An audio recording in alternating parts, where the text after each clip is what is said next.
धनंजयजी, आपण बाळासाहेबांना भेटला, नेमकं चर्चा काय झाली, काय सांगितलं? हेच सगळं जे घटना आहे, जे घटनाक्रम आहे, आम्हाला न्याय कसा भेटेल याविषयी थोडं त्यांच्या साहेबांची चर्चा झाली.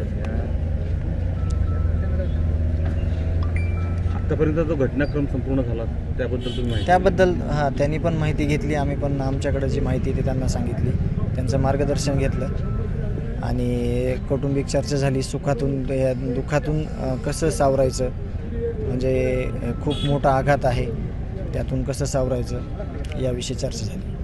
मध्यंतरी तुमचं फोनवर पण बोलणं झालं? साहेबांनी ही घटना घडल्यावर 2-3 दिवसानं फोन करून सांत्वन केलं होतं आणि त्यांची तब्येत बरोबर नव्हती म्हणून त्यांनी फोनवरूनच बोलले होते आणि आम्ही अगोदर आल्यावर त्यांच्या तब्येतीची चौकशी केली.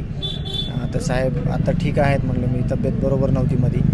त्यांनी आम्हाला एक कौटुंबिक सल्ला दिला की व्यवस्थित सगळे पुढं जा ह्या घटनेमधून आणि सावरण्याची म्हणजे शक्ती येऊ तुमच्यात, असं सांगितलं त्यांनी.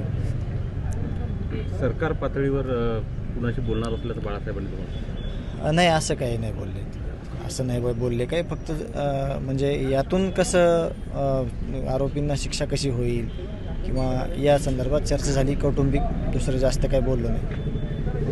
तुझ्याशी बोलताना नेमकं काय बाळासाहेब काय बोलले? नाही, आता चाचांनी सांगितलं तेच.